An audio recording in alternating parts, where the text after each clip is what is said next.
नमस्कार प्रेक्षकांनो, आजच्या एपिसोडमध्ये आपण बघूया. तर इथे आपण बघितलं की जानकीने फीत कापण्याचा मानसुद्धा सुमित्राला दिलेला असतो आणि सगळेजण ऑफिसमध्ये येथे एंटरसुद्धा करतात. त्यानंतरला सगळेजण खूप आनंदात असतात. तेव्हा इथे सुमित्रा म्हणत असते की ऑफिस तर खूपच छान सजवलं आहे तुम्ही, किती छान डेकोरेशन केलं आहे. तेव्हा अवंतिका म्हणते की इथे ऋषिकेश दादांनी इतकी छान जीवाला जीव देणारी माणसं जोडली आहेत, मग डेकोरेशन तर छान होणारच होतं, हो की नाही? तेव्हा इथे सौमित्र म्हणत असतो की वहिनी, आता पुढचा कार्यक्रम कुणाच्या हातून होणार आहे? तर इथे पुढचं उद्घाटन कुणाच्या हातून होणार? तेव्हा इथे जानकी म्हणत असते की सौमित्र भाऊजी, पुढचे जेवढे उद्घाटन आहेत ना, सगळे इथे आईच्या हातूनच होणार आहेत. तो सगळा मान आईंनाच. तेव्हा इथे सुमित्रा म्हणत असते, अरे देवा, मला तुम्ही आजची उत्सव मूर्तीच करून ठेवली, पण आता कसलं उद्घाटन करायचं आहे?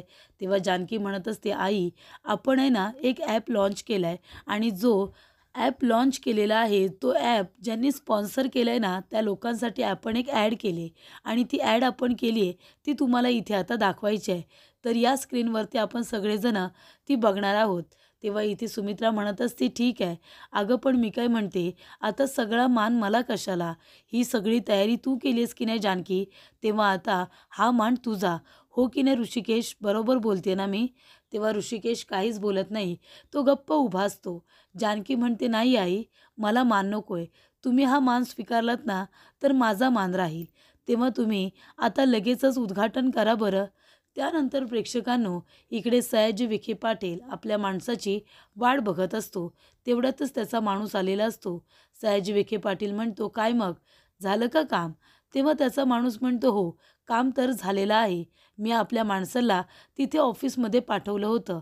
तर इथे आता साफसफाई करण्यासाठी सयाजी विखे पाटीलचा माणूस आलेला असतो आणि तो इथे आता लॅपटॉपवरती जे काही सगळे कनेक्शन त्याने व्यवस्थित लावून ठेवलेले असतात. सयाजी विखे पाटीलचा माणूस येतो आणि सगळे कनेक्शन चेंज करतो, उलटे पालटे करून ठेवतो. जेव्हा तिथे उद्घाटन करायला कुणी जाईल, तेव्हा तिथे शॉक लागेल आणि ती व्यक्ती तिथल्या तिथे जळून मरेल, असा त्यांचा प्लॅन असतो. आणि तो प्लॅन इथे सयाजी विखे पाटील याच्या माणसाने त्याला समजावून सांगितलेला असतो. तेव्हा सयाजी म्हणत असतो की जानकी, आता तुझं काही खरं नाही. उद्घाटन करायची खूप हौस आहे ना तुला, नवीन ऑफिस उघडायची. आता एक बटन दाबशील ना, तुझा खेळ संपला जानकी. तिथल्या तिथे जळून खाक होशील. आता प्रेक्षकांनो, सयाजी विखे पाटीलला कुठे माहिती असतं की जानकी म्हणजे ऐश्वर्या नाही, सगळीकडे पुढे पुढे करून मान आणि अधिकार मिळवायला. तर इथे जानकीने तो मान सुमित्राला दिलेला असतो. जानकीचा हेतू चांगला असतो. तिला माहिती नसतं की सयाजी विखे पाटीलने इथे येऊन सुद्धा घाण केलेली आहे. पण इथे प्रेक्षकांनो, आता एक चांगली घटना घडणार असते. ती कशी, ती आपण बघूया. तर इथे सुमित्रा म्हणत असते, जानकी, चला ठीक आहे, तुमच्या सगळ्यांची इच्छा आहे ना की हा मानसुद्धा मी स्वीकारायचा, तर मी स्वीकारते. पण मला हे काही जमत नाही गं. फीत कापणं सोपं होतं. मी इथे कसं काय हे सगळं चालू करणार आहे? तेव्हा जानकी म्हणते, आई, आम्ही सगळी इथे तयारी करून ठेवली आहे. तुम्हाला फक्त लॅपटॉपमध्ये एक बटन दाबायचं आहे. ते दाबल्यानंतर स्क्रीनवरती ती जाहिरात दिसेल. तेव्हा इथे सुमित्रा म्हणते, ठीक आहे. आणि ती एक बटन दाबते. तेव्हा तिथे आता शॉक सर्किट होतो. सुमित्राला खूप मोठा झटका लागतो, कारण सगळे कनेक्शन हे चेंज केलेले असतात आणि इथे आता सुमित्राला झटका लागतो. तेव्हा इथे जोरात तिला ऋषिकेश हाक मारतो. ऋषिकेश म्हणतो, आई, अगं आई, काय झालं तुला? आणि तेवढ्यातच इथे सगळ्यांना खूप मोठा धक्का बसतो. तेव्हा ऋषिकेश म्हणतो, जानकी, अगं ती काठी घे लवकर. आणि इथे आता दाराच्या मागे जी काठी असते ती जानकी घेते आणि लगेचच सुमित्राचा जीव वाचवते. तेव्हा इथे सुमित्रा आता बेशुद्ध झालेली असते, कारण तिला जोरात झटका लागतो. तेव्हा जानकी पाणी घेते. सुमित्राच्या डोळ्यावरती पाणीसुद्धा मारलं जातं आणि इथे ऋषिकेश बघा प्रेक्षकांनो, कसा लहान मुलांसारखा रडतोय. आई, अगं आई, डोळे उघड ना आई. कारण जेव्हा ऋषिकेश लहान असतो, तेव्हाच पार्वती आईने ऋषिकेशला सुमित्राच्या हातामध्ये दिलेलं असतं आणि ती निघून गेलेली असते. आणि तेव्हा इथे प्रेक्षकांनो, ऋषिकेश आता तेव्हापासूनच सुमित्राला आई म्हणतोय. त्याला तर माहितीसुद्धा नव्हतं, कारण तो खूपच जास्त लहान असतो. नुसतंच जन्माला आलेलं बाळ इथे पार्वती आईने सुमित्राच्या हातामध्ये दिलेलं असतं आणि सांगितलेलं असतं की तुझाच मुलगा समज आणि त्याची काळजी घे. आणि सुमित्राने सुद्धा ती काळजी अगदी पूर्णपणे निभावलेली असते. तेव्हा इथे ऋषिकेश, आता आई अगं डोळे उघड ना आई, अगं तुझा ऋषिकेश तुला हाक मारतोय, आई डोळे उघड ना. आणि असं म्हणून तो इथे जोर जोरात रडत असतो, अगदी लहान मुलांसारखा रडत असतो आणि हट्ट करत असतो की डोळे उघड ना, तुझ्या ऋषिकेश बरोबर बोल ना.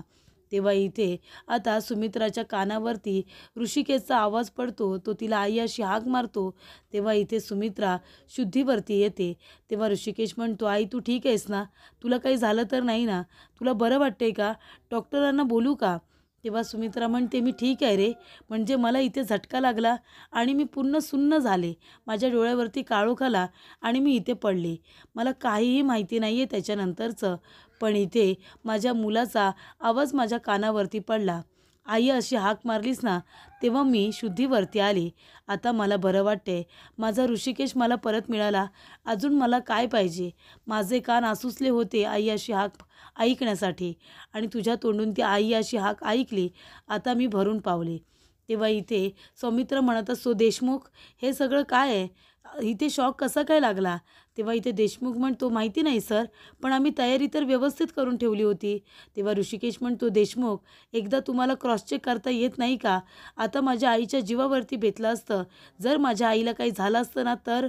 तेव्हा इथे जानकी म्हणत असते, अहो ऋषिकेश शांत व्हा, आईकडे बघा तरी, आई एकदम ठीक आहेत, तुम्ही नका काळजी करू. आणि या सगळ्यामध्ये त्यांचीसुद्धा काही चुकी नाही आहे, कारण का त्यांनी त्यांचं काम उत्तमच केलं होतं. क्रॉस कनेक्शन कसं झालं त्यांना तरी काय माहिती, ते पण आपल्याबरोबरच काम करत होते ना, त्यांची काही चुकी नाही आहे, त्यांना काही बोलू नका. आणि ऋषिकेश, जरी इथे एक वाईट घटना घडली तरीसुद्धा त्यातून एक चांगलंसुद्धा घडलं ना, आई आणि मुलगा कायमचे जे दुरावले होते ते एकत्र आले, अजून काय हवं सांगा बरं. तेव्हा इथे जानकी आता सुमित्राला पाणी प्यायला देते, म्हणते, आई तुम्ही पाणी प्या बरं. तेव्हा इथे सुमित्रा पाणी पिते. ऋषिकेश म्हणतो, आई तू ठीक आहेस ना, तुला काही त्रास तर होत नाही आहे ना. तेव्हा सुमित्रा म्हणते, नाही रे, तुझ्यासारखा प्रेम करणारा मुलगा जर माझ्याजवळ असेल तर मला का काही होईल ना, मला काही होऊ शकत नाही. असं जेव्हा सुमित्रा म्हणते तेव्हा इथे आता तिच्या आईला खूपच जास्त आता राग आलेला असतो, ती इथे जेलेस झालेली असते. इथे आपल्या मुलीला इतका मोठा झटका बसलाय, ती साधी विचारपूस करायला सुद्धा तिच्या जवळ जात नाही आहे. तेव्हा इथे सौमित्र म्हणत असतो की एक काम करा, एक टेस्टर असेल तर मला आणून द्या, मी इथे सगळं काही व्यवस्थित करतो.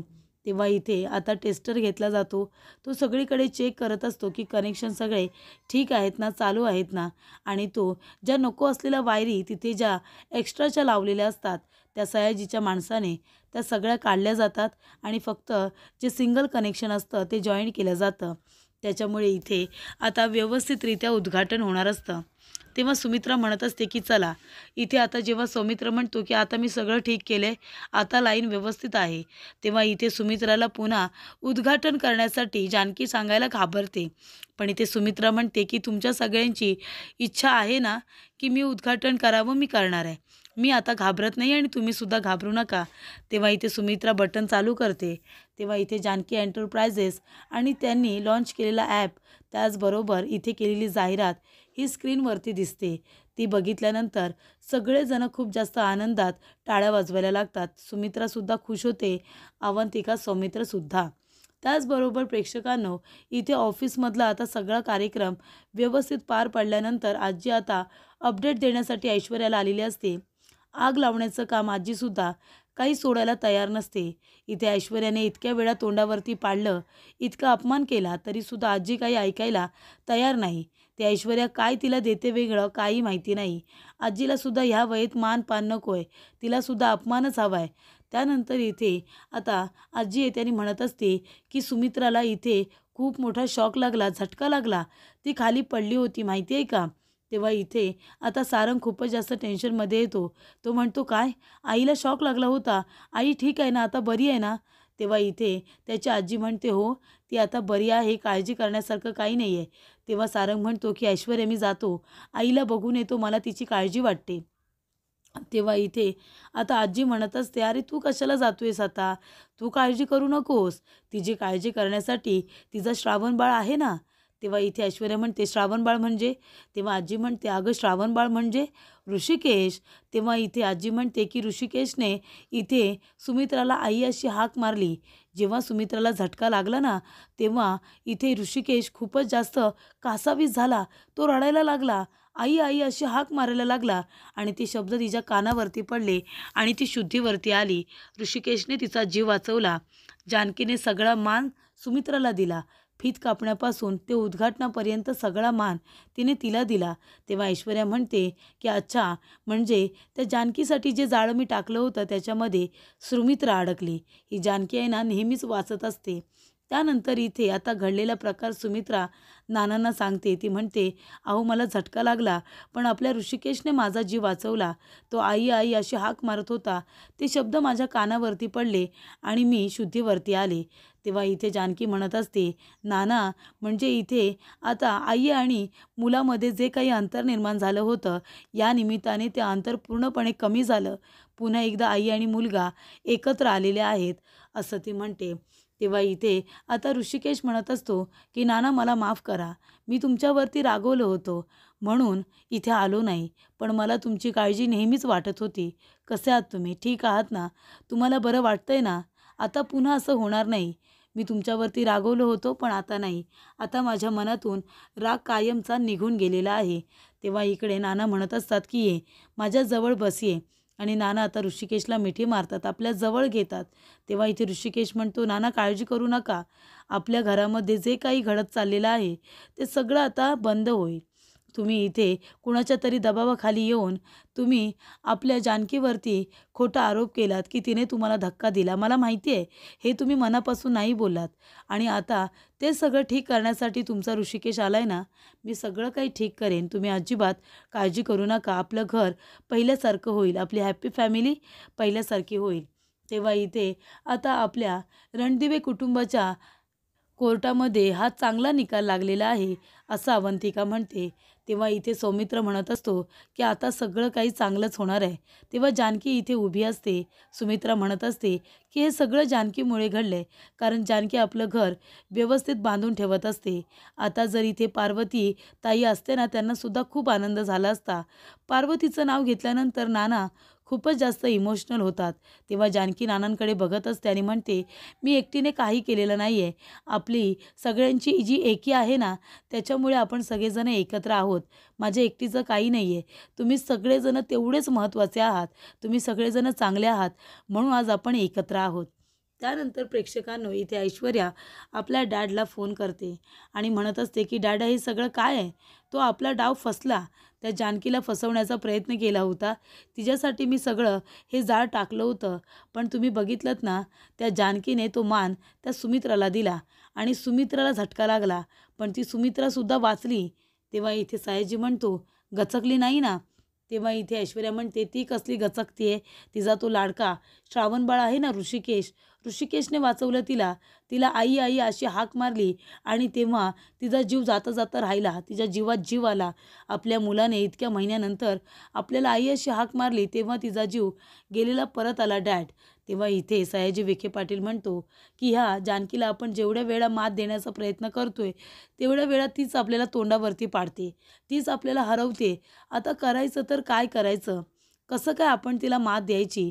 तेव्हा इथे ऐश्वर्या म्हणत असते हातपाय गाळून काही होणार नाही आहे डॅड, तिला मात द्यावीच लागेल आणि आपण तोपर्यंत इथे ठिणगी टाकत बसायचं. जोपर्यंत वनवा लागत नाही तोपर्यंत आपण थांबायचं नाही डॅड, ठिणगी टाकतच राहायचं.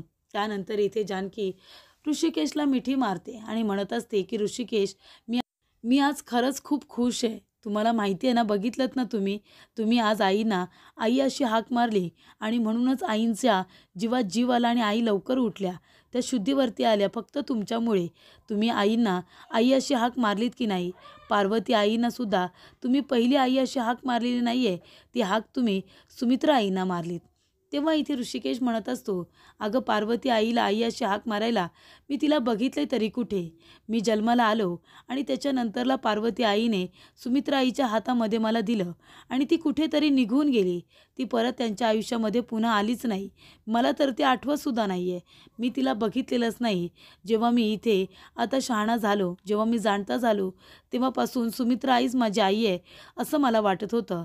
हे तर मला आता कळलं की सुमित्रा आई माझी सावत्र आई आहे ते. तेव्हा इथे जानकी म्हणते, असं म्हणू नका, त्याच तुमची आई आहेत. तेव्हा इथे जानकी म्हणते, पण ऋषिकेश, मला एका प्रश्नाचं उत्तर द्या. म्हणजे आपल्या पार्वती आईंनी तुम्हाला सुमित्रा आईंच्या हातामध्ये देऊन त्या कुठे निघून गेल्या? त्यांचा पत्ता नाही लागला का? तेव्हा इथे ऋषिकेश म्हणतो, नाही गं, म्हणजे मला तर काही माहितीच नाही आहे. पण मला इथे आता सुमित्रा आईच्या हातामध्ये देऊन पार्वती आई कुठेतरी निघून गेली. ती आजारी झाली होती. मला इथे संपत काकांनी सांगितलं होतं की आईला कुठला तरी आजार होता, म्हणूनच तिने इथे नानांना दुसरं लग्न करा म्हणून गळ घातली होती. नाना दुसरं लग्न करायला तयार नव्हते, पण पार्वती आईच्या सांगण्यावरून नानांनी सुमित्रा आईशी लग्न केलं आणि ज्या दिवशी ते दोघंजणं लग्न करून आले त्या दिवशी पार्वती आईने मला सुमित्रा आईच्या हातामध्ये दिलं आणि मग ती कुठेतरी निघून गेली. त्याच्यानंतर संपत काकांनी थोड्या दिवसानंतर नाही, थोड्या वर्षानंतर फोन केला आणि सांगितलं की पार्वती आई नाही आहे म्हणून. ती आता जिवंतच नाही आहे, ती गेली. ही माहिती नानांना मिळाली होती आणि मला तर माहितीच नव्हतं की पार्वती आई माझी आई आहे. त्याबद्दल मी काही विचारलंच नाही. तेव्हा जानकी म्हणते, अच्छा, म्हणजे ज्या वेळेला पार्वती आई गेल्या त्यांच्या शेवटच्या क्षणामध्ये कुणीही तुम्ही त्यांच्याबरोबर नव्हता, म्हणूनच नानांच्या मनामध्ये ती सल आहे असं मला वाटतं. नाना मगाशी पार्वती आईंचं नाव ऐकल्यानंतर खूप इमोशनल झाले होते. तुम्ही काळजी करू नका ऋषिकेश, आता मी नानांना लवकरच बरं करणार आहे आणि मग नाना एकदा का बरे झाले की मग ते स्वतःच्या तोंडाने सांगतील की त्यांना मी धक्का दिलेला नाही आहे आणि मी निर्दोष सिद्ध होईन. त्यासाठी आपल्याला डॉक्टरांची जरा मदत घ्यावी लागणार आहे. मला एक प्रयोग करायचा आहे ज्याने नाना लवकरात लवकर बरे होतील, पण त्याच्यासाठी डॉक्टरांची गरज खूपच जास्त महत्त्वाची आहे. त्यानंतर प्रेक्षकांनो इथे नाना पार्वती आईंचा आणि त्यांचा फोटो बघत असतात. तेव्हा जानकी तिथे येते आणि म्हणते, नाना, तुमच्या डोळ्यात पाणी? तेव्हा इथे नाना म्हणतात की आज माझं आणि पार्वतीचं लग्न झालं होतं असं ते खाणाखुणा करून सांगतात. तेव्हा जानकी म्हणते, नाना, आज तुमच्या लग्नाचा वाढदिवस आहे म्हणून तुम्हाला पार्वती आईंची आठवण येते ना? येणारच. आठवण कशी येणार नाही? माणूस जरी निघून गेला असला तरीसुद्धा त्याच्या आठवणी असतात ना आपल्या मनामध्ये, त्या पाठ सोडतात का? तेव्हा जानकी म्हणते, कालच आम्ही तुमच्याबद्दल आणि पार्वती आईंबद्दल बोलत होतो, मी आणि ऋषिकेश. तेव्हा जानकी म्हणते की नाना, पार्वती आई कुठे गेल्या? तुम्हाला माहिती नाही आहे का? तुम्ही आणि सुमित्रा आईने लग्न केल्यानंतर तुम्ही पार्वती आईंचा शोध नाही घेतला? तेव्हा नाना म्हणतात की नाही. तेव्हा इथे जानकी म्हणते की पार्वती आई गेल्यानंतर तुम्हाला हे कळलं तेव्हा तुम्हाला खूप जास्त त्रास झाला असेल, मी समजू शकते. म्हणजे पार्वती आईसुद्धा चांगल्याच असतील ना, कारण ऋषिकेश हेच इतके चांगले आहेत म्हणजे त्यांच्या आईसुद्धा तशाच असतील आणि त्यांनीच गळ घातली होती तुम्हाला सुमित्रा आईंबरोबर लग्न करा म्हणून. सुमित्रा आई या घरामध्ये आल्या, त्यांनी नव्याने संसार उभा केला, सगळ्यांना माया दिली, सगळ्यांचं सगळं प्रेमाने केलं, सगळं काही अगदी व्यवस्थित सुरू होतं आणि मग पार्वती आई निघून गेल्या. त्या काही परत आल्याच नाही. सुमित्रा आईने सगळं केलं, माया दिली, प्रेम दिलं, पण तरीसुद्धा पार्वती आईंच्या आठवणी मनामध्ये राहणारच, हो की नाही? माणसाच्या आठवणी कधी पाठ सोडतात का? बरोबर आहे नाना, आजच्या दिवशी तुम्हाला पार्वती आईंच्या आठवण येणं अगदी साहजिकच आहे, त्याच्यामध्ये काही चुकीचं नाही. तुम्ही काळजी करू नका नाना. हे बघा, मी मंदिरामध्ये गेले होते तुमच्यासाठी. सगळं काही व्यवस्थित करायचं आहे मला लवकरच. तुम्हाला लवकरात लवकर मला बरं करायचं आहे म्हणून मी देवाजवळ नवस बोलून आली. हा बघा, हा दोरा आणला आहे मी तुमच्यासाठी. हा दोरा मी तुमच्या हातामध्ये बांधते. हा दोरा म्हणजे तुम्हाला एनर्जी देत राहील, तुम्हाला पॉझिटिव्हिटी मिळेल, तुम्हाला बरं होण्याची जी तुमच्या मनामध्ये इच्छा आहे ना, ती इच्छा कायम ठेवेल. तुम्ही लवकर बरे व्हाल अशी आशा तुम्हाला हा दोरा देणार आहे. तो तुमच्या हातामध्ये राहू द्या पॉझिटिव्हिटीसाठी, एनर्जीसाठी, असं इथे आता जानकी म्हणते. तेव्हा इथे नाना खूपच जास्त खुश होतात. इथे जानकीने जणू काही शपथच घेतलेली असते, आता मी नानांना बरं केल्याशिवाय स्वस्थ बसणार नाही. त्यानंतर प्रेक्षकांनो इथे आता सुमित्रा आलेली असते आणि ती म्हणते की चल अवंतिका, सौमित्र, तुम्ही दोघेजणं नाश्ता करून घ्या. अवंतिका म्हणते, आई थांबा ना, मी तुम्हाला मदत करायला येते. सुमित्रा म्हणते, अजिबात नको, काम संपव आणि लगेच नाश्ता करून घे, मी करते ना. तेव्हा सारंग येतो आणि म्हणतो, आई थांब ना, मला तुझ्याशी बोलायचं आहे. तेव्हा इथे सुमित्रा म्हणते, पण मला तुझ्याशी काहीही बोलायचं नाही आहे. तेव्हा इथे सारंग म्हणत असतो की आई असं का करतेस तू? का तू माझ्याशी बोलत नाही आहेस? हे बघ, मला पैसे हवेत. तेव्हा सुमित्रा म्हणते, कशाला हवेत तुला पैसे? तेव्हा सारंग म्हणतो, अगं असं काय करतेस? आता मला पैसे कशाला हवेत ते सुद्धा मी तुला सांगायचं आहे का? मला पैसे हवेत ते मला दे ना तू. तेव्हा इथे सुमित्रा म्हणते, किती पैसे हवेत ते सांग. तेव्हा सारंग म्हणतो की माझे पैसे तुझ्याकडेच आहेत ना, तुझ्या नावावरती आहेत. मला हवे तेवढे पैसे दे. मला काम आहे. काय काम आहे ते मी नाही सांगणार. तेव्हा इथे आता अवंतिका म्हणत असते की हे बघा सारंग भाऊजी, आईंच्या नावावरती जरी तुमचे फंड असतील तरीसुद्धा ते आता मला सांभाळायची जबाबदारी आईने दिलेली आहे. याच्यापुढे घरातले जे काही पैशांचे व्यवहार असतील ते मी बघणार आहे. तेव्हा इथे सारंग म्हणतो, का म्हणजे आता मला जेव्हा जेव्हा पैसे हवे असतील तेव्हा मी माझ्याच पैशांसाठी दुसरं कुणाकडे तरी भीक मागायची आहे का? तेव्हा इथे जानकी त्याने म्हणते, सारंग भाऊजी असं का बोलताय तुम्ही? अहो, आपल्या घरामध्ये हा जो काही नियम आखला गेला आहे तो आपल्या चांगल्यासाठीच आहे ना. आता घरातले जे काही पैशांचे व्यवहार आहेत ते अवंतिका बघणार आहे. आम्हाला जरी हवे असतील तरीसुद्धा आम्ही तिच्याकडेच मागणार. तेव्हा इथे आता सारंग म्हणत असतो, पण मला कुणाकडेही हात पसरायचे नाही आहेत. मला पैसे हवेत. तेव्हा अवंतिका म्हणते, तुम्हाला पैसे द्यायला कुणी नाही म्हणतच नाही आहे, पण तुम्हाला किती पैसे हवेत आणि का हवेत हे सांगितल्याशिवाय तुम्हाला पैसे कसे मिळतील? तेव्हा सारंग म्हणतो, माझ्या बायकोला बरं वाटत नाही आहे. तिची तब्येत ठीक नाही आहे. कंबर दुखते तिची. तेव्हा तिच्या ट्रीटमेंटसाठी मला पैसे हवेत. त्यांच्यासाठी मला औषध आणायचं आहे. आता तरी मिळतील का पैसे? अवंतिका मॅडम मिळतील का? तेव्हा जानकी म्हणते, अच्छा, म्हणजे इथे ऐश्वर्याची कंबर दुखते म्हणून तुम्हाला औषध आणायचं आहे. अहो सारंग भाऊजी, मी आणि ऋषिकेश डॉक्टरांकडे चाललो आहे. नानांच्या इथे ट्रीटमेंटसाठी आम्ही अपॉइंटमेंट घेतली आहे ना. नानांसाठी आम्ही जातो आहेच औषधं आणायला. तेव्हा मी येताना ऐश्वर्यासाठी सुद्धा औषध घेऊन येते. तेव्हा सारंग म्हणतो, आता तुम्ही कधी याल आम्हाला काय माहिती, तोपर्यंत थांबून राहायचं का? तेव्हा इथे जानकी म्हणते, बरं ठीक आहे, तोपर्यंत मी एक घरगुती आयुर्वेदिक औषध तयार करायला सांगते अवंतिकाला. अवंतिका, मी तुला सगळी इथे माहिती पाठवते. मी तुला जसं जसं सांगते तसं तू इथे जरा किचनमध्ये ऐश्वर्यासाठी ते घरगुती आयुर्वेदिक औषध बनवशील का? ते जर तिने खाल्लं ना ती लवकर बरी होईल. चालेल ना? तेव्हा अवंतिका म्हणते, हो ठीक आहे, चालेल ना. तेव्हा इथे ऋषिकेश येतो आणि म्हणतो, चल जानकी निघूया का? तेव्हा इथे सुमित्रा म्हणते, नाश्ता करून जा ना. तेव्हा ऋषिकेश म्हणतो, नाही नको आई. जानकी म्हणते की आई, डॉक्टरांची अपॉइंटमेंट घेतले ना त्या वेळेतच जावं लागणार आहे. उशीर करून जमणार नाही. तेव्हा इथे ऋषिकेश म्हणत असतो, आणि आई आता कितीतरी दिवस आहे ना, अगं सकाळच्या नाश्त्याची सवयच उरली नाही आहे. आम्ही दुपारी डायरेक्ट जेवायचो ना, सकाळी फक्त चहा. त्याच्यामुळे आता सवय मोडली सकाळच्या नाश्त्याची. जेव्हा ऋषिकेश प्रेक्षकांना असं बोलतो ना तेव्हा खरंच खूप इमोशनल व्हायला होतं. तेव्हा इथे आता सुमित्राला सुद्धा त्या गोष्टीचं वाईट तर वाटलेलं असतं. तेव्हा इथे जानकी आणि ऋषिकेश दोघेजण आता नानांसाठी डॉक्टरकडे गेलेले असतात, कारण त्यांना नानांबद्दल डॉक्टरांजवळ सविस्तररित्या बोलायचं असतं. त्याचबरोबर इथे जानकी म्हणते, अवंतिका विसरू नकोस हा, तुला ऐश्वर्यासाठी औषध तयार करायचं आहे. मी तुला मोबाईलवरती सगळी इथे आता रेसिपी पाठवते. तुला ते औषध घरगुती तयार करायचं, त्याच्यामुळे किचनमध्ये तू कर. चालेल ना सारंग भाऊजी? तेव्हा इकडे आता डॉक्टरांकडे जानकी आणि ऋषिकेश दोघेजण आलेले असतात आणि ते नानांबद्दल सगळं काही बोलतात. तेव्हा इथे डॉक्टर म्हणत असतात की मनाचे खेळ तर तुम्हाला माहितीच आहे. मन हे खूपच जास्त इंटरेस्टिंग असतं. तेव्हा इथे जानकी म्हणते, म्हणजे नाना बरे होणार नाहीत का? तेव्हा डॉक्टर म्हणतात, नाही होतील ना, पण त्यांच्या मनाचा आणि शरीराचा मेळ काही जुळत नाही आहे. म्हणजे त्यांचं मन शरीराला अजिबात रिस्पॉन्स करत नाही आहे. त्याच्यामुळे त्यांच्या मेंदूला आणि मनाला जर आपल्याला स्ट्रॉंग करायचं असेल ना, तर त्यांना काहीतरी असं एकदम भयानक काहीतरी दाखवायला पाहिजे, ज्याच्यामुळे त्यांच्या मनाला आणि मेंदूला असं काहीतरी पॉझिटिव्हिटी जाणवेल. असं काहीतरी त्यांना दाखवा जे त्यांच्यासाठी खूपच जास्त स्ट्रॉंग असेल, भयानक असेल, त्यांना आश्चर्य वाटेल, असं काहीतरी त्यांनी बघितलं पाहिजे, असं डॉक्टर आता जानकी आणि ऋषिकेशला सांगतात. तर पुढील भागामध्ये आपण बघूया प्रेक्षकांनो, इकडे आता मधुभाऊ रस्त्याने जात असताना एक ट्रक त्यांना उडवायला येत असतो.